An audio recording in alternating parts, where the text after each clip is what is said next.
You've landed on The Substance. I'm your host, Philip Marinello, and we're happy to have you with us. Whether it's your first time or your 192nd time, welcome to the show.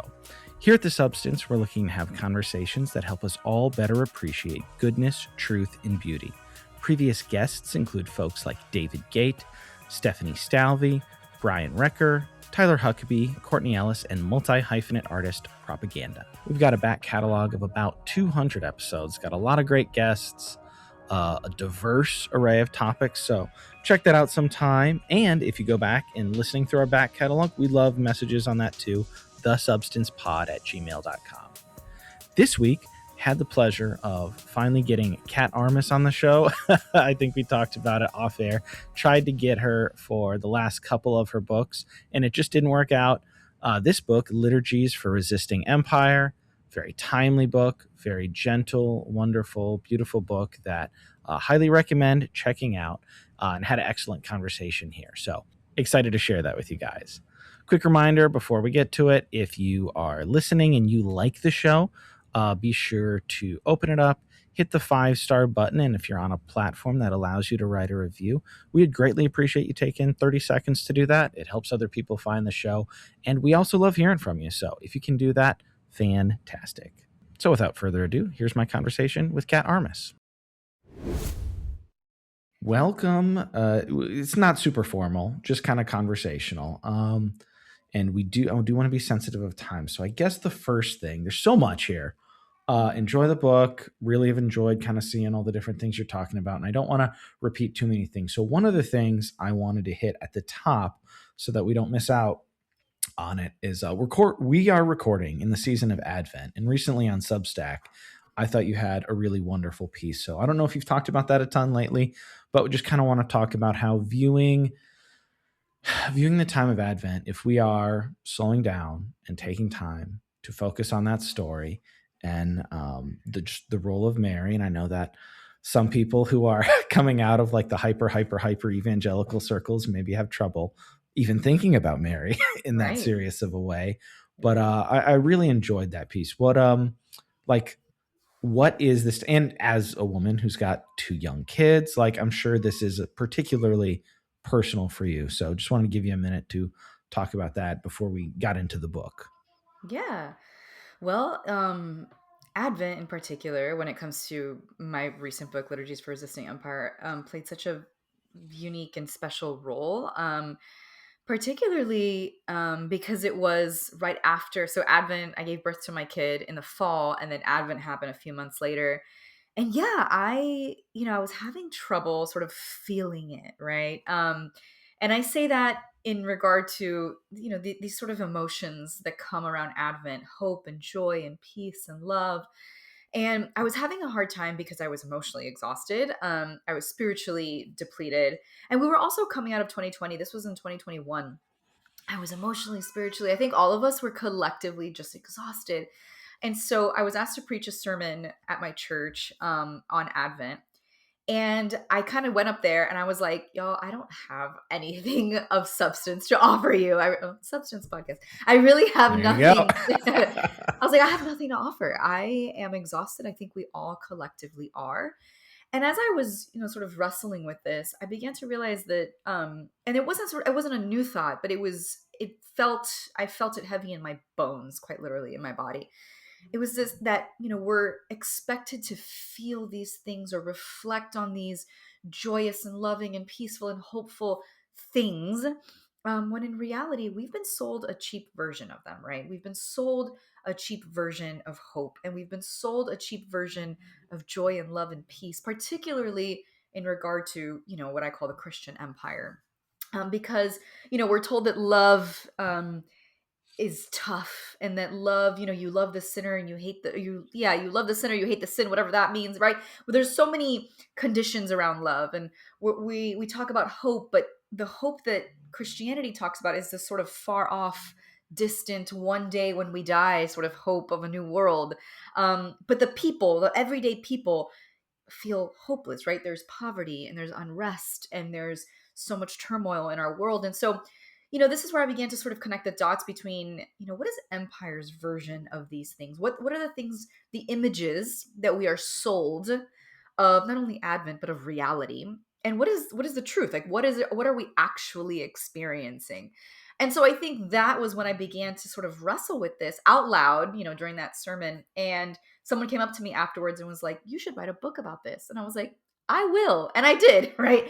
But it was really the time, the season of Advent, and it was particularly surrounding the birth of Mary, right? I had just given birth. Um, and the nativity scene in particular, I write about this in Liturgies for Resisting Empire, and also a little bit in Sacred Belonging. But we have this perfectly polished, serene, and clean nativity scene, right? Animals, on cue, just kind of kneeling by, a clean swaddled baby, Mary kneeling after giving birth, right? Like that makes perfect sense. And I know it's a sweet image, but also what what I argue in Liturgies for Resisting Empire is that these images are not neutral, right? Just like language, the language that we use when we talk about things, it's not neutral. Like these carry particular weight. And yeah, for me, Advent and the nativity scene carried a lot of weight because I had just given birth. I know that it is bloody and it is carnal, and I like to use the words profane. There is literally screaming at times or primal groaning. It is offensive, and it is, I mean, really just carnal and fleshly. And these are all the things that empire tries to sanitize, right? And so we see this in the image of a very sanitized, very apolitical, very, sterilized incarnation story. And when you think about the actual reality, the real context, not just political context behind it, because that's the thing, what I argue in the Substack post that you mentioned, is that I think that the incarnation is probably the most politically charged story in, the story of God, right? Because you had so many things It's happening. highly up there. Yeah. Right, right. I mean, you have so many things happening in the political world. I mean, the fact that even Herod is calling for the murder of all the infants, I mean, that is quite literally imperial, like a tactic of population control. I mean, every aspect of the story, women's bodies that are very politicized in our current political context and have always been, right? Virginity was a very, not just a biological state, but it was a political one, right? So anyways, I say all that to say that, yeah, I think that Advent, there's so many aspects to it, the way it's sterilized, the way it's sanitized, the deep, deep, deep political context behind it. And it's just become this, nice, sweet little image of hope, joy, love, and peace. Not that it's not those things, but I think if we really wrestle with what it actually is, I think that can, foster some genuine feelings of love, joy, peace, and hope, not the cheap, hollow versions that Empire sells us. So, yeah, I mean, Advent's very, very, very special to me, and particularly as it relates to this book. No, I really love that. And I think a lot of, not that, oh, we're so thoughtful, but like people who try to be circumspect and thoughtful, and Advent really is a beautiful time to kind of slow down and do that. We realize the heart of what you're saying, but I don't think we often collectively think about directly how that relates to empire. We go like, we know that it's not this like Hallmark Norman Rockwell kind of thing, Mm-hmm. but then we don't think about how purposefully, maybe sometimes, um maybe not fully unintentionally, but sometimes maliciously, we're sold like the neutered version of that story in order not to have those implications that you talked about Right, at the forefront and be things that we need to live and act and vote and spend money right. and live in light of. Yeah. Yeah, it's really interesting. In the history of political or a biblical interpretation, the Bible's been really depoliticized, right? Like just in the general history of biblical interpretation, there hasn't been much wrestling with empire.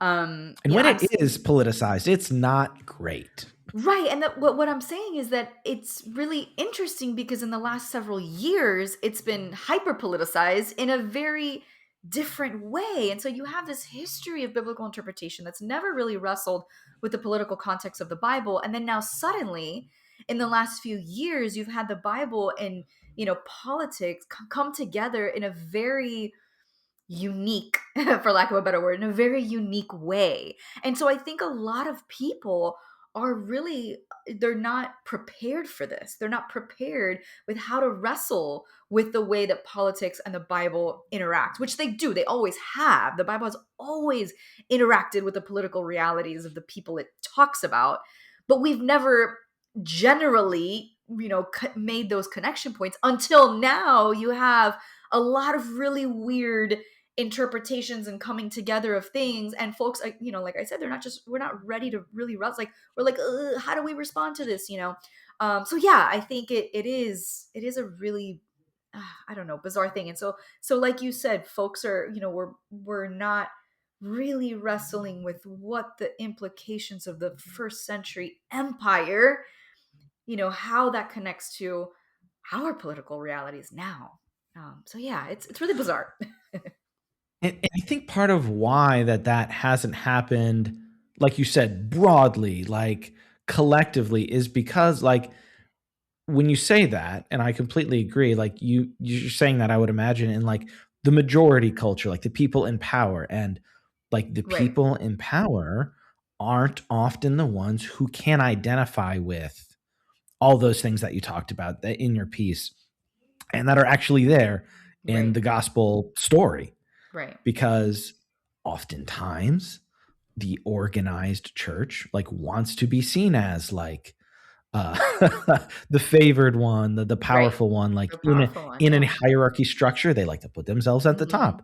Right. And so then And they've been the ones. necessarily, Sorry, go ahead. Mhm. yeah, No, no, they've like been they necessarily like the majority white culture can't relate to that, like right. it doesn't compute.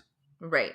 And they've been the ones to do biblical interpretation. And so when you're, writing the biblical interpretation books and the sermons and all the things with authority, because you're the ones speaking with authority, you're able Yeah. to depoliticize the Bible because you're not the ones on the underside of power, like you said. You're the ones with the power. And so, yeah, of course, you can say, oh, this is a sweet spiritual story. Kind of like the Exodus Get story your little becomes this. precious moments, nativities, put them out in front of the Right. church and feel Right. good. Like I love feeling like there is so Right. much to feel like genuine, real, actual embodied peace Right. because of the Advent and Yeah, Christmas totally. story. But it Totally. is not, because it's not amorphous. It's not Right. disconnected from all those realities Totally. of class and Mhm. gender and societal hierarchies and power.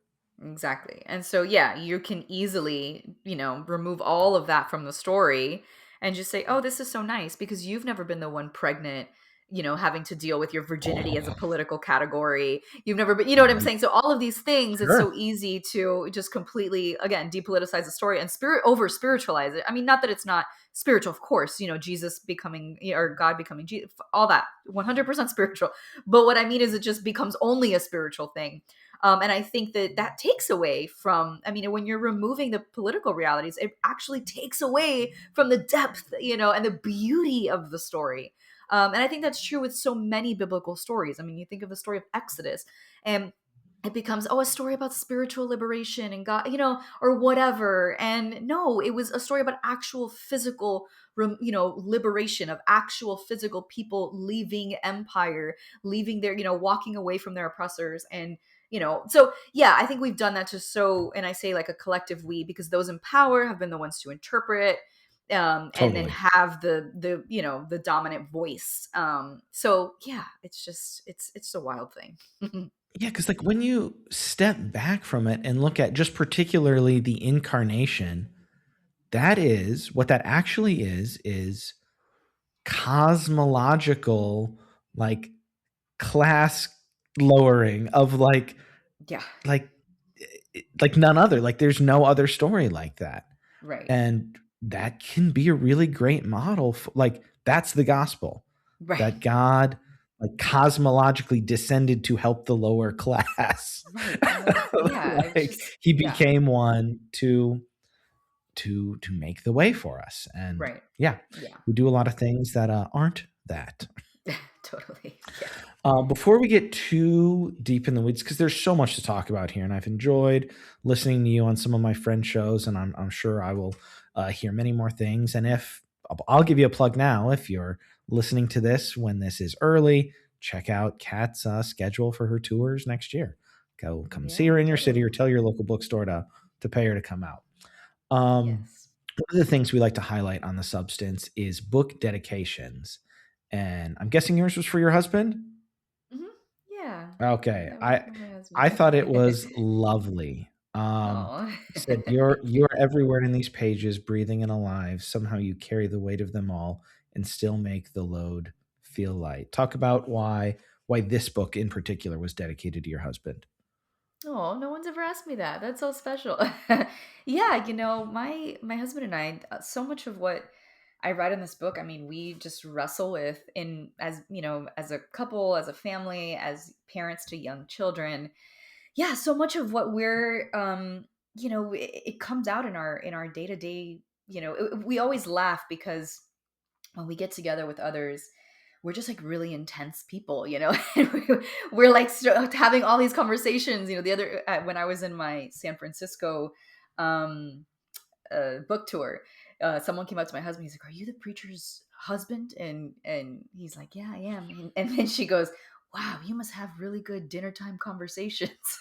And my husband, my husband started laughing because he's like, "That's actually the most accurate, comment I've ever received of someone coming up to me." He's like, "Yes, we have really, really good dinner time conversations because that's just who we are. We're just intense people. We're constantly wrestling with, what we can change and how we can be, people with more integrity and live this out deeper." And so, one minute we're okay, we're not going to shop here anymore, we're not going to do this anymore, we're going to move to a farm and teach our kids how to raise goats and pigs. And we're just really genuinely trying to live out every word that I write. I'm not going to write this stuff if I'm not going to live it.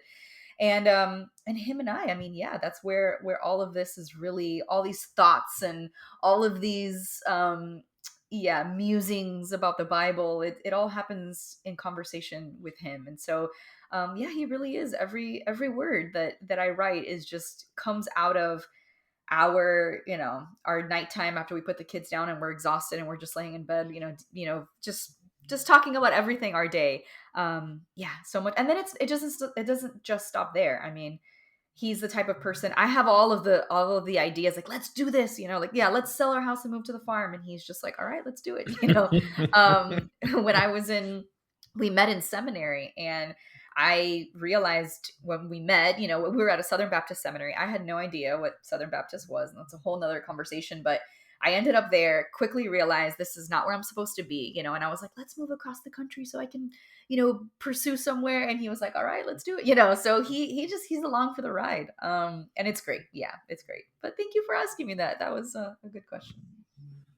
Well, thank you. No, I love those, and I don't hear enough people. That's like one of the things we try to do a lot because Yeah, I don't hear people talking about those enough. it's true. Yeah. So you guys met at the Southern Baptist Seminary, and then did you both go to Fuller? Well, yeah. So we met at a Southern Baptist seminary. I was raised Roman Catholic, so I had no idea what Southern Baptist was. I just thought I want to go to seminary, and obviously I couldn't go to a Catholic seminary. And at this point, I But it's had interesting also that the Southern Baptist Seminary took you. yeah. So they take women. You just can't really do anything with your degrees. I Have don't know like what it, counseling classes or right? something? Yeah, you can do counseling, or you can, I guess, I don't know, be a missionary, but not really. I don't know. Anyway, yeah, I wanted to write, so I went to seminary because I wanted to write about God. I thought I want to do theology. I saw so many men, and I remember specifically it was John Piper, and I remember reading his books and thinking, how does he come up with this stuff? Like, I want to come up with this stuff. So I went to seminary so I could write. And anyway, so we met, and he was, raised sort of in that culture. I wasn't. And he had always felt like something was off. And so, we met, and I was like, this is what's off. And he's like, oh, yes, you gave me words for, he was sort of like a fish in water. And so he's like, yes, you're right. This is it. So then, I said, I want to go somewhere where I can actually do something with my degree. I want to go somewhere that affirms women. And then he decided, he's like, I actually don't want to do this. And so he kind of took his own path and decided he's a seminary dropout. He was like 6 credits away shy of a Master of Divinity, and he just dropped That's out. hilarious. Yeah. Well, me and him both. Maybe we can, Yeah, it's if you're ever in amazing. Kansas City, we can talk about being. I Seminary say I dropout. withdrew from seminary, but yeah, it's like, and I went in also not with and I don't want to make this about me. I want to get back on track with our No, time. you're Like, good. I never wanted to the goal was never to just do ministry as a career. It's like, I Right. want to just what you said, I completely affirm a lot of the criticism of John Piper specifically, Yeah, but yeah, yeah, that man totally. was very influential in my life in a Oh lot yeah, of same. ways that have formed me positively. So Right. those sorts of things, I was like, I just want to like you said, I want to do this more. Right. And the podcast has been a fun outlet that I can cover Yeah, all sorts of things of totally. substance. So anyway, yeah, we've had a lot Seminary of dropout. Yeah, it's a club. seminary dropouts You on should the make a show. club. I'm like, honestly, that's your claim to fame. I think that's the coolest thing Hey, about you. You are Martin a 6 credit Scorsese's a chef. seminary dropout.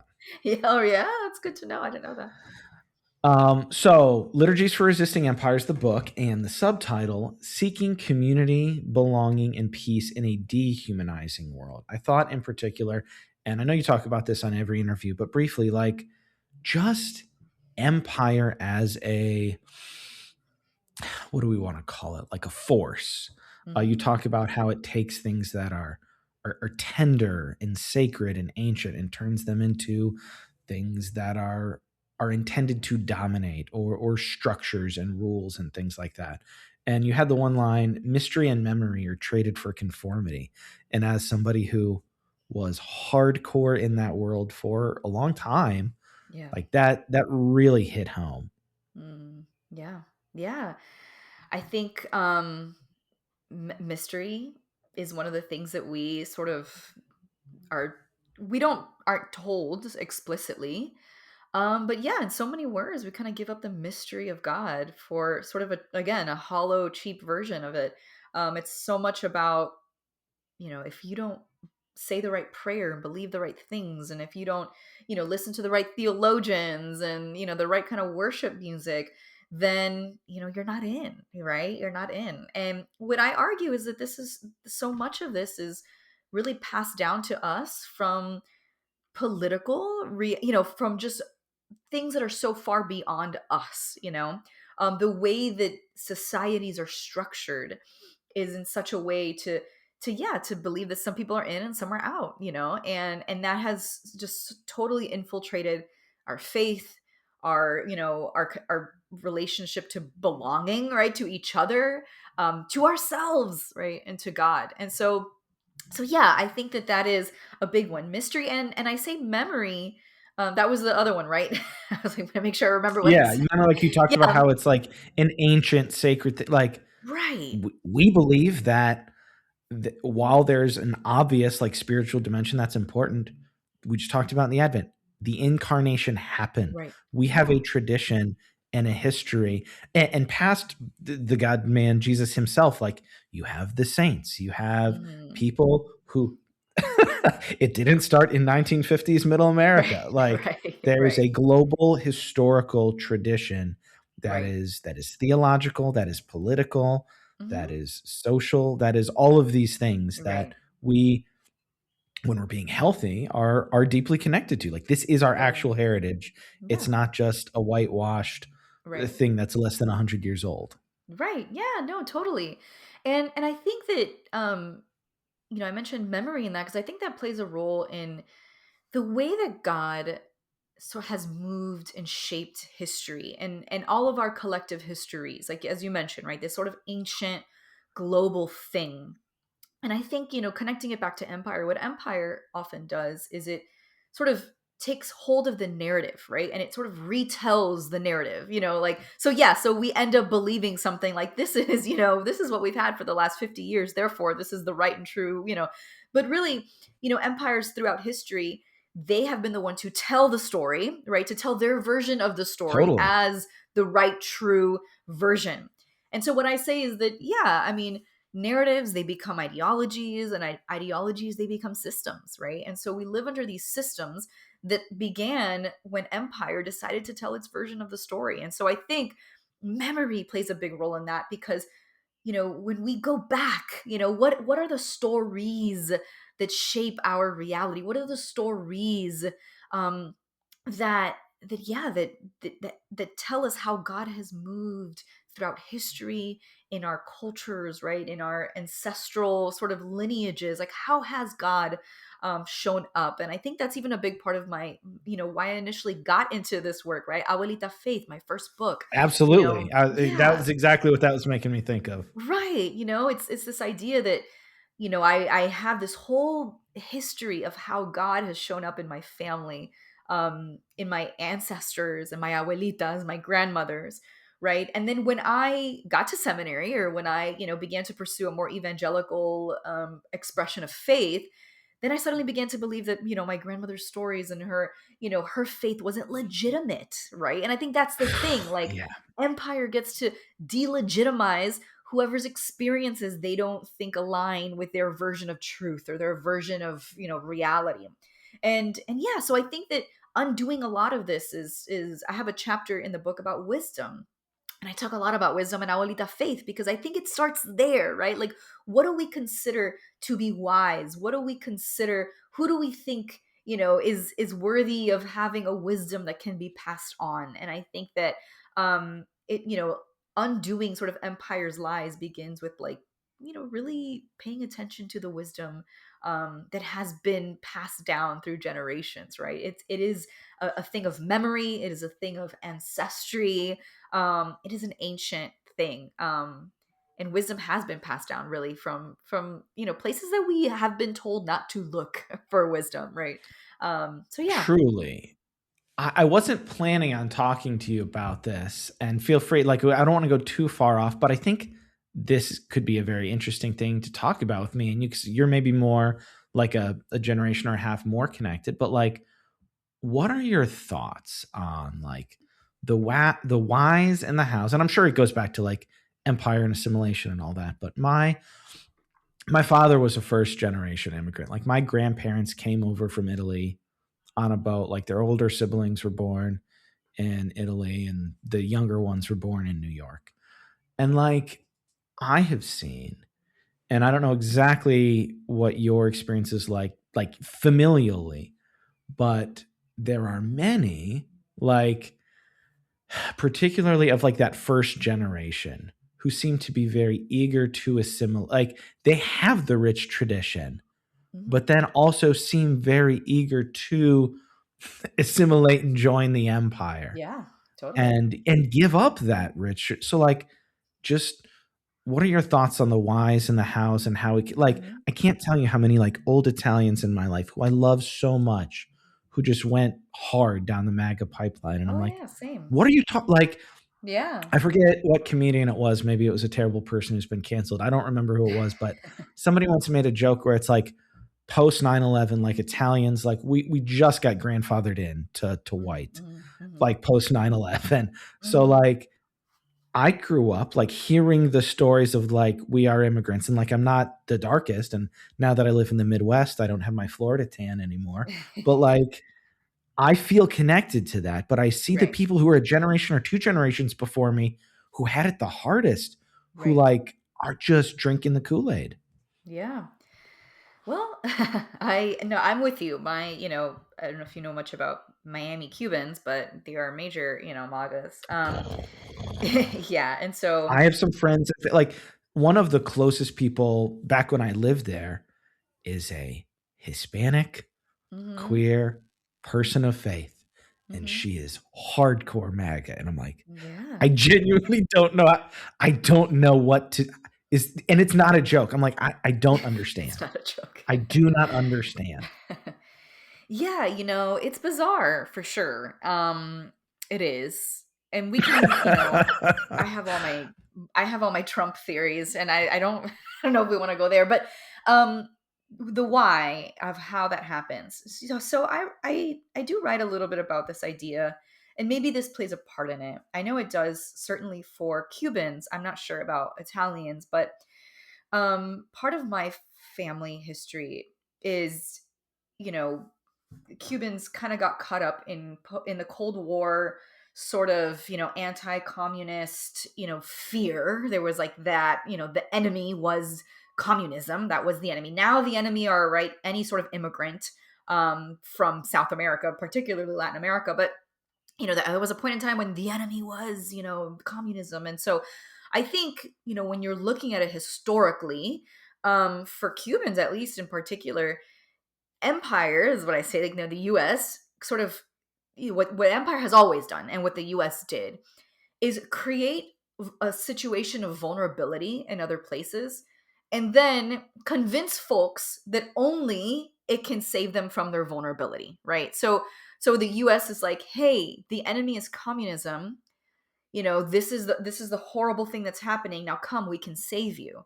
The problem is that empire, or the US in this particular thing, created the situation that made, the revolution happen in 1959. It created that. Yep, yep, In yep. fact, and so I think that that's part of the, what maybe might be happening is that, empire sort of creates these circumstances.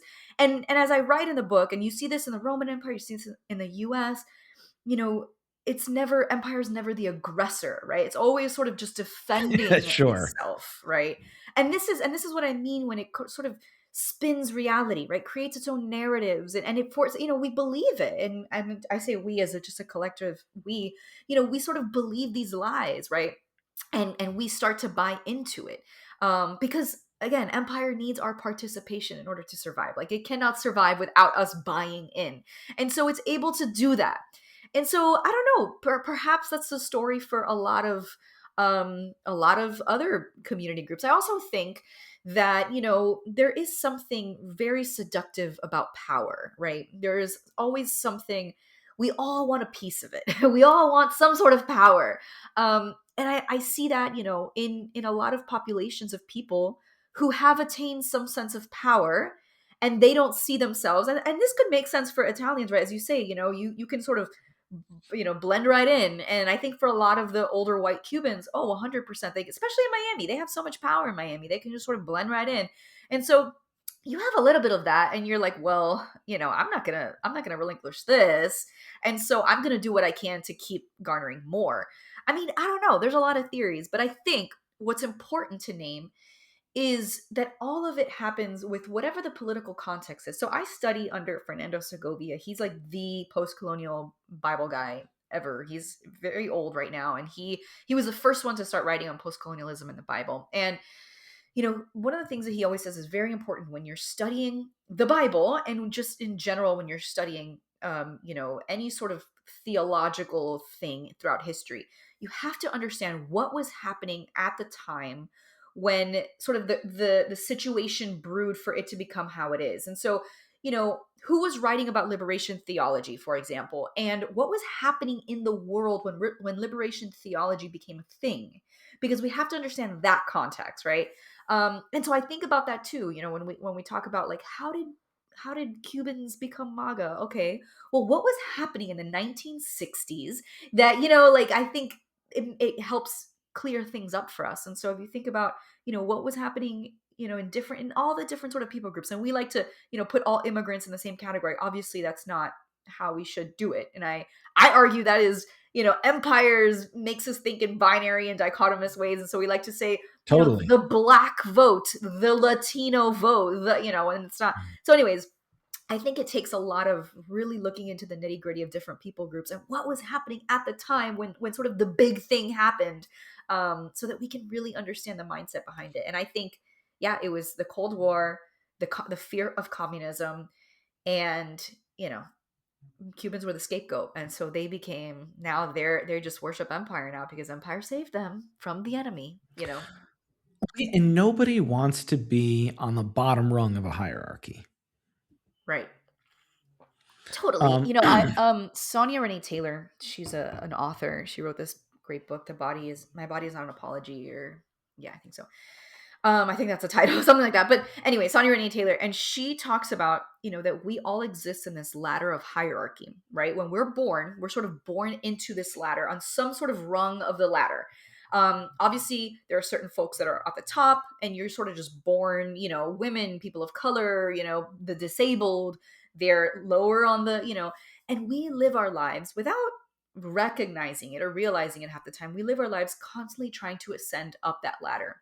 But the problem is that every time, every ascension up, we're inevitably stepping on someone else. I mean, that's just the way that our society works. And I love what Taylor says. She says, that we can all just step off the ladder. Like, the ladder is a construct. The ladder is not real. Like, it's a construct. So she's like, imagine if we all stepped off the ladder. And I think about that so much. Imagine if there was like one big general strike. I mean, everything would crumble. It would be done. All of this would be Your done. mouth to So God's anyway. ears. Let's do it. Like, and that's what if we organize, tell me the day, but everybody else has to do it. We got to all do it. There's far more of us than there are of them, etc. Yeah. Let's do it together, Stop guys. consuming for 1 week. If we all did it, this would all be done. Our problems would be solved. I mean, sort of, but anyway. Hardcore this Christmas. I mean, this whole year, I do not want to get super duper like purely political, but like 2025 has been insane. Wild. And also clarifying in ways. And like the power of the dollar for good and the withholding of the dollar as much as possible, blah, blah, blah, like no ethical consumption under capitalism. Like, you have to buy some things sometimes, but like, it's been very invigorating to see. And like, they're scared. Like, a lot of the big people, like, they're pushing. So this Christmas, shop local. Oh, yeah. Oh, 100%. I mean, that's been a big thing in my family, like not shopping from Amazon, not shopping from Target, every company that we do shop from, we do a deep dive on like, are they ethical and what, and that's just been honestly like a spiritual practice for us. It's hard. I'm not going to say it's not, I'm a parent of a young kid and, thankfully I haven't gotten to this circumstance, but you need diapers and you got to order from Amazon. Fine. Sure. Thankfully I've been able to find ways to not do that. But I mean, I really think that there's something spiritual about really thinking through every dollar that you spend and because capitalism is so intertwined in our faith, in our everything, that I don't know. It's true.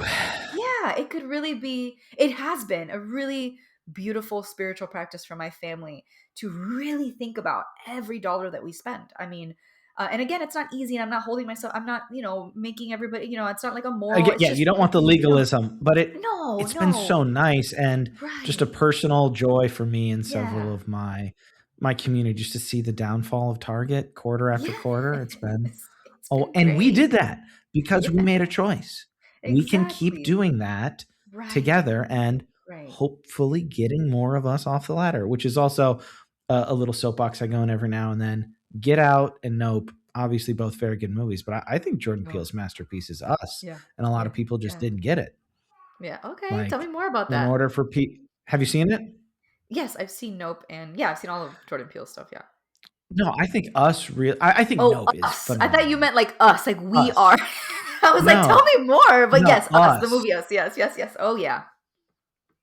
Yes. Because, I mean, for one, it was his sophomore movie, and it came out really quick after Get Out, but just like, I think a lot of people missed like just the message of just how it's about like for people to succeed, like other people need to suffer. And it's, I think it's probably the most powerful message in it. Anyway, no, totally. It's hard not to call things tweets on social media, but because that site has gone terribly. You posted something on Threads recently that I wanted to ask you about that I thought was an incredible distillation of several things you talked about in the book.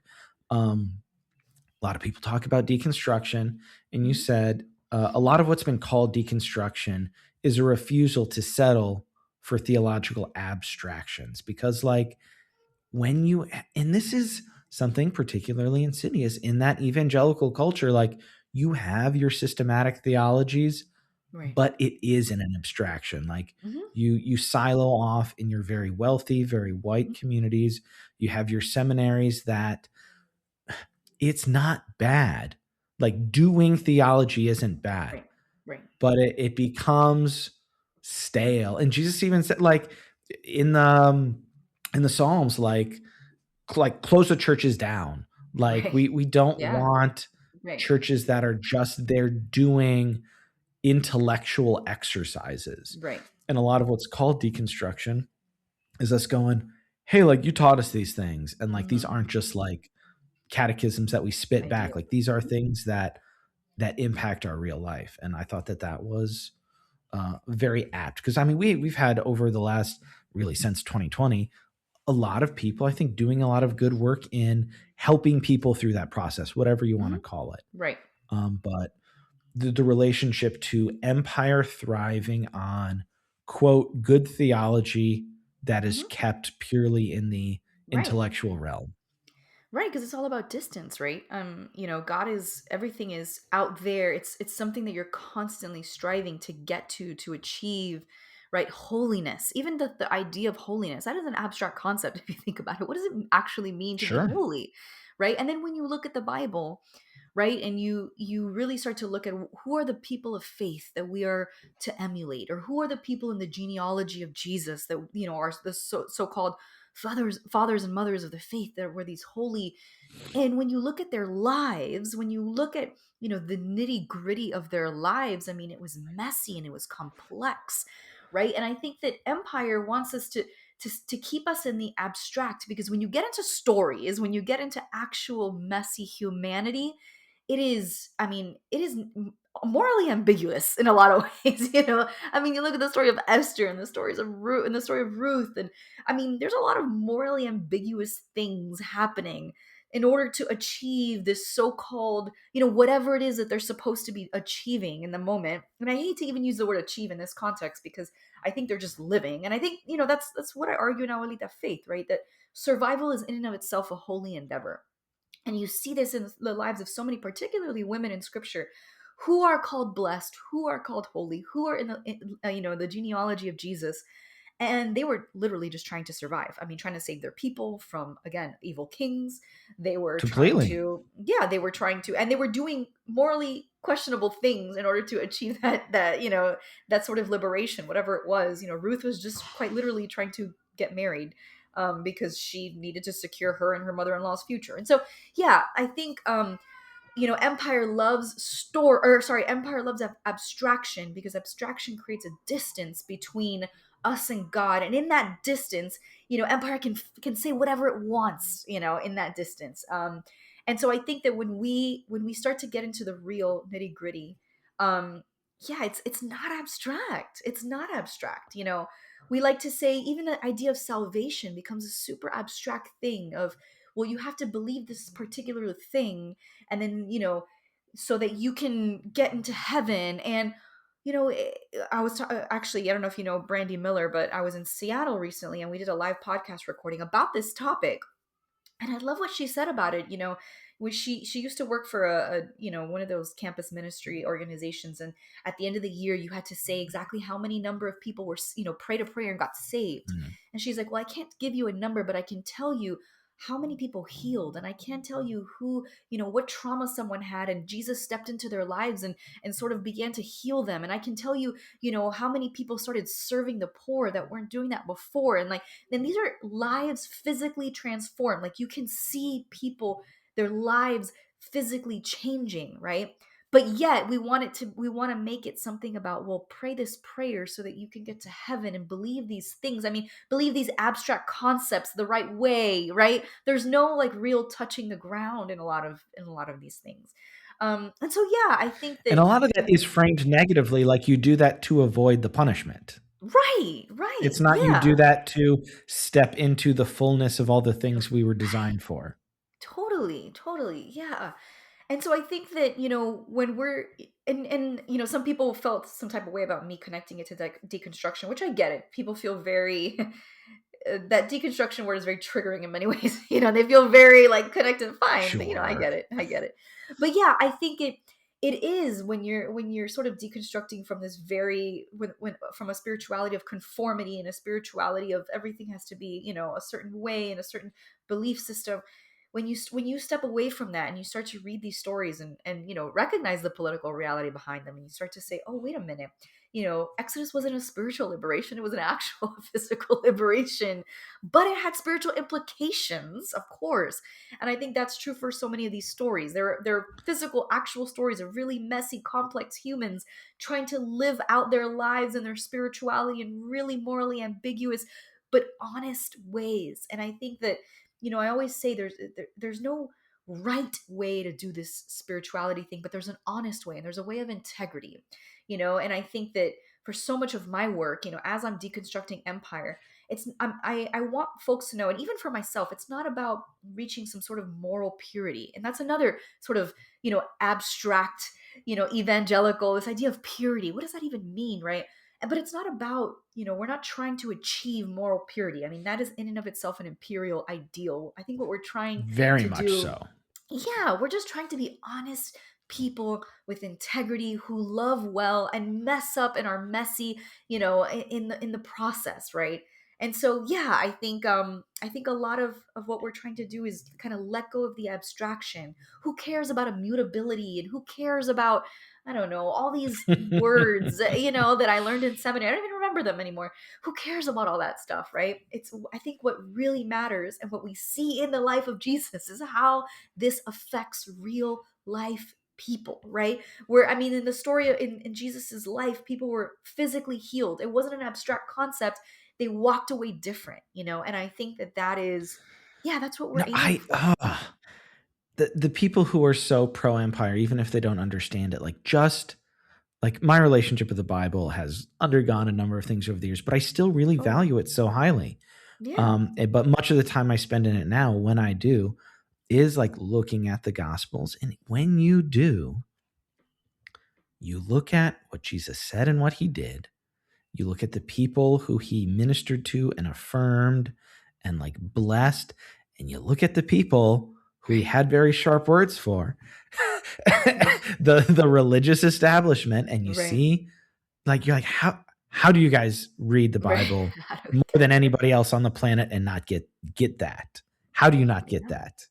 Yeah. Well, because I Um, think, yeah, we're just told that we don't even have, yeah. Anyway, go ahead. no, it's the abstraction. But so for the folks who may be on the deconstruction journey, but disillusioned and just tired, like, 2020 to 2024 was an exhausting time.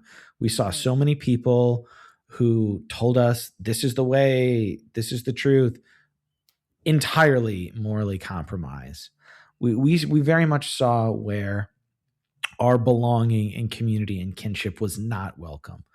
Right. But then somewhere along the way, a lot of us are just tired.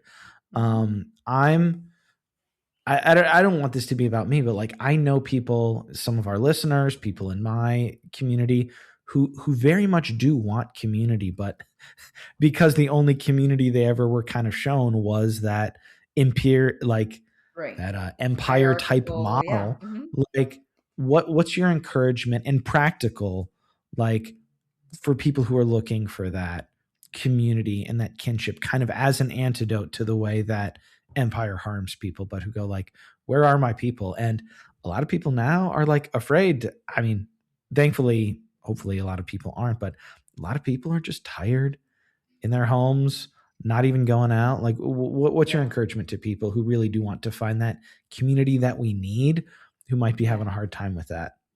Yeah, well, I don't think you have to find it in the church. I mean, at least not initially. I think if, you've been burned by the church, and there's no church around you that, I mean, cuz so many churches, they talk about belonging, fine, okay, they might be great, but they still function very hierarchical, very, these sort of power structures of control and dominance and hierarchy, and I don't, that's not going to be life-giving if that's not, if you're looking to sort of detangle yourself from these spaces. um it's funny because I say this to I've said this before on church podcasts. I'm like, if that's not your space right now, if you need to step away and find community, what gives you joy. I know friends who have found community, in certain rock climbing gyms, and difference. I Yeah. found a community, I mean, really, and I think that there is something beautiful about connecting with folks around a shared interest and a shared love. And then, from there, there's so many beautiful relationships that you can form, with people that can be deeply spiritual, that can, invite so many opportunities to talk about your spirituality and your faith. For me, when I moved to the city that I live in now, and I was pregnant, and this is a lot of when I wrote my second book, Sacred Belonging, and I joined a prenatal yoga studio. And I mean, it's been 5 years almost, and I'm still extremely close to those families. It's 10 of us, and one of them are Christian, but the rest, I mean, we've had the most meaningful, the most beautiful, connections and relationships, and we've built them organically over time. And they have That all embodied supported. real life community is so Right. essential. Yeah. And it's Like people who can real. like you can hug and speak with and share Yeah. meals with and be there Right. physically for. Right. And we're not, it's funny because I think back at my time in seminary, and, we had just, I lived in two intentional communities during my time in seminary. So I was like living, in community with folks very intentionally. We cooked dinner together, we were neighbors, all that. And I look back and I'm like, it was great. I don't have, it's not like I don't have anything negative to say about it, but it's such a different posturing when you're around, Christian folks, particularly academics. There really is this sort of posturing of, who can say the best thing and the right thing and the most, spiritual thing. And it really can feel so. And I remember feeling those same feelings in church small groups and smaller group discussions, and everyone's just trying to Sure. perform. There's just really everyone's just trying to perform. And so there really is something, I think, very liberating about being in community with folks where you're not trying to outperform one another spiritually. Like, how weird and gross is that? So, anyways, my advice is just, what are your interests? What are you passionate about, and how can you organically foster, whether it's at a rock climbing gym, at a prenatal yoga class, or I'm gonna start a sewing class in a few weeks, and I'm ready to Nice. just engage with folks, with like-minded people who just want to like use our hands to create beautiful things. And so yeah, I think I love that. yeah, and that's just who I am. Like, I'm someone that's constantly trying to find, yeah, people that I can relate to over something that we both share that we're passionate about, writing groups. And I mean, there's so many, that's the beautiful thing about social media. There really is so many spaces. And then I think from there, I mean, my husband and I, we stepped away from church for a very long time. And again, we met, amazing people in so many different kinds of spaces. And then I told my husband, I think I'm ready to go back. I think I want to, just go back to church now that I feel like I've found beautiful community elsewhere. I'm not relying on this church community to meet every single one of my needs, because it's not. Totally. Um, yeah, and then so now we've been back at church, for over a year, and now we have our church, and it's great. But yeah, my advice: find it elsewhere. You don't have to Yeah. find it at church. Yeah, a few episodes ago, we had a guest really banging the drum for join a club, and I think that Yeah. that's very good advice. I think I'm about ready to go back to church, but yeah, no, it's a wild Yeah. time. Yeah. Kat, before we get to plugs, obviously want to talk about the book, but just one a shout out segment. What have you been reading, watching, listening to, taking in that's either been edifying particularly or just enjoyable? What's been bringing you joy or feeding your soul recently that you want to commend to folks? Yeah, so 2025, I read zero theology books, and I read about 40 fiction novels. So Nice. 40. yeah, it was great. I read just really soapy thrillers, just heavy plot, terrible characterization. It's fine. The plots, some of the plot lines were great. And then I read a lot of beautiful literary fiction books. The Correspondence was one of my favorites, and Tell Me Everything was another one of my favorites. And then my husband and I, we actually went through in the last like 3 months.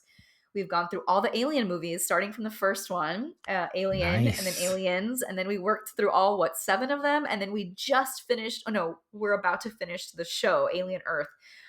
We love horror, so horror is like a big joy of mine. I love anything horror, and yeah, I had never watched the Aliens, so we worked through I all of them. love that. Oh, they're I'll so good. DM you sometime and connect you.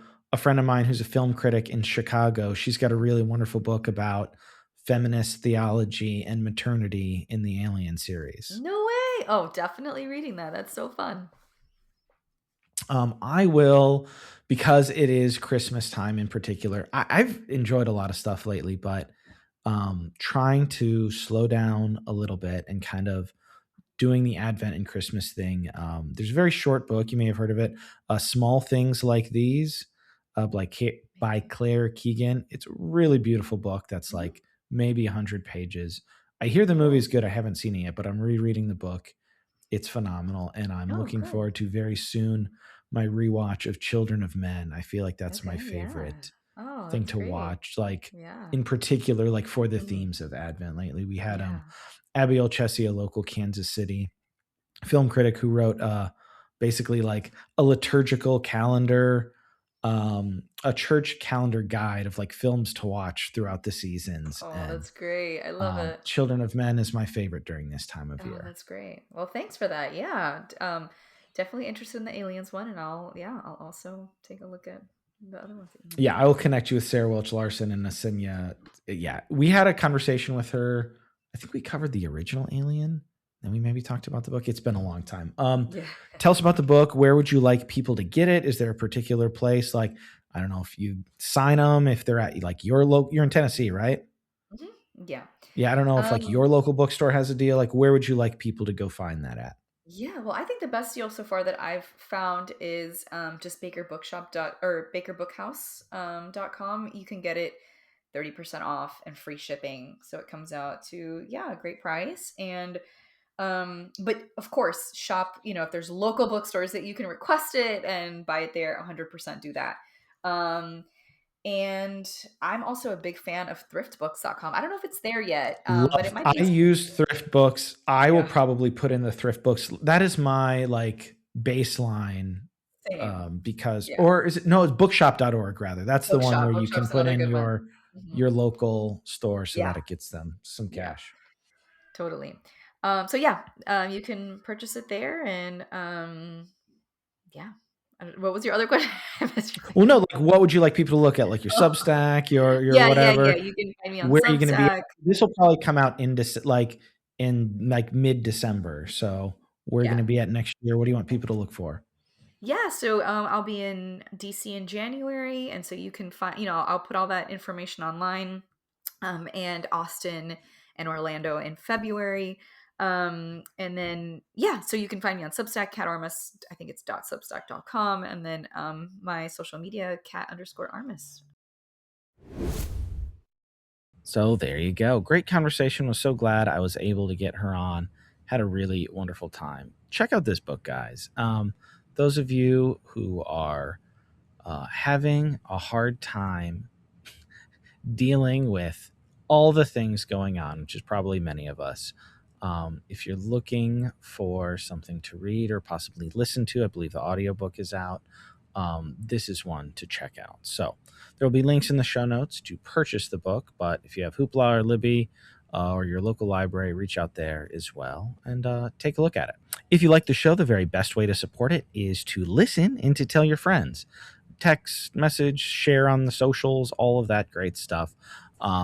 I forgot what algorithm or what analytic platform it was, but several months ago when I checked, it said one of the way that a lot of people listen to the show is by opening links that other people send them. So if you are just a fan out there, fan's a weird word to say. Like if you love the show or if you like the show or find value in it and you message your friends and you're on a social media, post, tag us. We'd love to say thank you for that.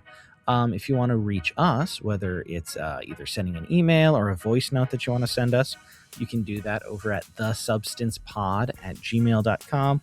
Let us know what you think about the show. If you've got suggestions for future topics or guests or films, you can do that there.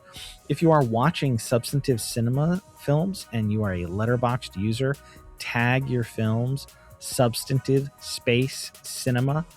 Use that tag so we can follow you there and take a look at your reviews and highlight those on future episodes. All right, new year here, 2026. We've got a lot on the calendar, and we've got a lot of fun things looking forward to. I've got some great guests lined up for our show.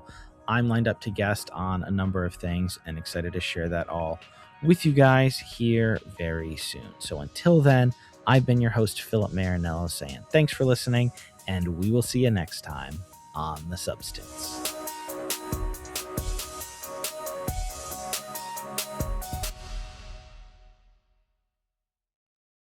But I was going back because I'm almost certain I listened to it the first time. A shout out to Kevin and Caroline over at Good Christian Fun. But I went back and re-listened to Oh, your show way back when, and wow, it yeah. was hilarious because in the shout out section, Uh-huh. I don't think I necessarily clocked this at the time. You shouted out the Netflix series, The End of the Effing World. And Ugh, since then, I became friends with the guy who wrote and drew that comic book. And I was no just way. like, That's who's amazing. also a buddy of mine who's a podcaster. That's so I just funny. thought that was really funny. Wow, yeah, that is funny. That's cool. I mean, that's a great show. I haven't thought about that it's interview in so it's long. it's a lot of, I was sure I listened because like I listened to your the liturgies for resisting empire, and I read a bunch of it and heard you talk about it because I don't want to repeat everything as much as Right. possible, but Yeah. I was like, what else? I was like, oh, I'm gonna go back and listen to that because I'm sure I listened to it Yeah, it's a like good one. 4 or 5 years ago when it came out. And then when you said that book, and I was like, oh, that's Chuck's book. I'm Yeah. glad he got some Netflix checks out of that at least. Amazing.